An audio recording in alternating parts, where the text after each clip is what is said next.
You see your phone light up. It's an incoming call. And your heart just sinks a little, doesn't it? You watch it ring, maybe you even pray for it to stop, just so you can send that simple, easy text, "Hey, what's up?" If that sounds familiar, well, you've come to the right place. We're about to dive deep into the hidden psychology of why so many of us have a text-first mindset.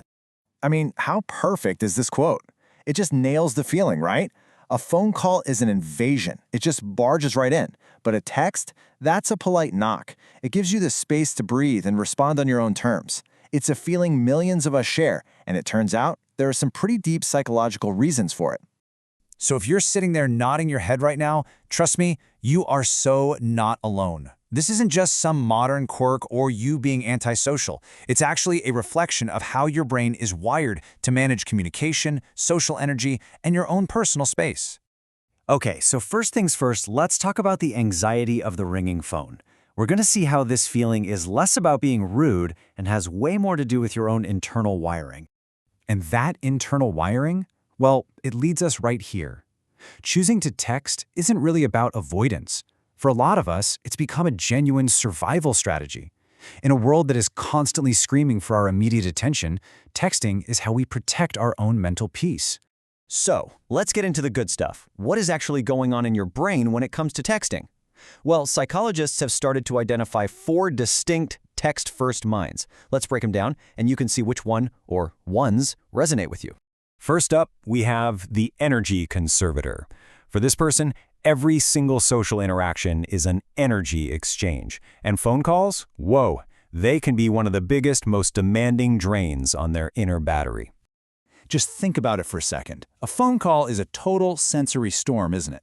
You're trying to process their tone of voice, those weird pauses, background noise, all while feeling this immense pressure to give an immediate response. For the energy conservator, that is just complete sensory overload. Texting lets them engage without all that noise, giving them the space they need to recharge. Now, this is often tied to something called a highly sensitive nervous system. And just to be clear, this isn't a disorder or anything like that. It's a trait. It just means your brain processes all that sensory information more deeply and way more intensely, which is why a spontaneous, loud phone call can feel so overwhelming. All right, our second type is the value speaker. Now for them, it's not really about energy, it's all about meaning. They weigh their words very carefully and they just don't believe in talking to, fill the silence. The value speaker sees all that phone-based small talk as a kind of social performance. It's not real, it's not authentic. They much prefer texting because it lets them be strategic communicators. They can edit their thoughts, choose their words, and make sure their message is authentic. For them, when they communicate, it really has to count. Next up, the control architect. In a world that's constantly making demands on their time, this person's preference for texting is all about one thing: autonomy. It's about the freedom to control their own time and their own attention. I mean, a phone call demands your attention right now on someone else's schedule. The control architect instinctively pushes back against that.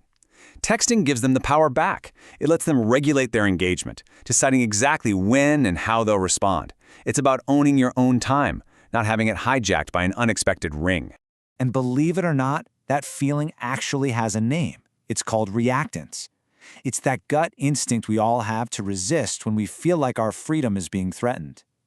For the control architect, a demanding, unscheduled phone call feels like a direct threat, and it triggers that immediate need to push back. And our final type, and I have a feeling a lot of you are going to relate to this one, is the strategic overthinker.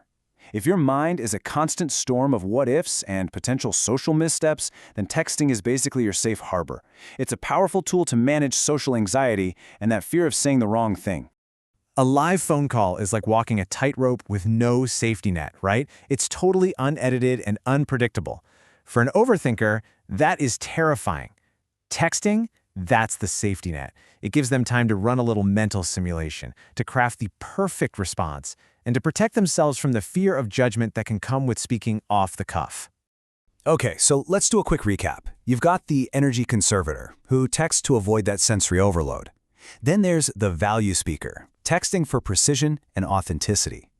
You have the control architect, who's all about maintaining their autonomy. And finally, the strategic overthinker, texting to calm that anxiety. 4 very different minds, all leading to the same preference. All right, So there's the framework, we've laid out the 4 types, and now, the big question is for you. Which one are you? This is more than just a little bit of theory. It's a new lens for self-awareness. So, as you were listening, did one of those just jump out at you? Did you think, oh my gosh, that's me? Are you a pure energy conservator? Or are you maybe a mix, maybe part control architect, part strategic overthinker? Just recognizing your own pattern is a huge first step. And look, the point of all this isn't to give you an excuse to just ignore every call that comes your way. Not at all. It's about giving yourself a little grace. It's about finally understanding and acknowledging your own needs, whether it's for energy, authenticity, control, or just a little bit of safety in how you communicate. So the next time you feel that little pang of dread as your phone rings and you let it go to voicemail so you can type out a reply, remember this.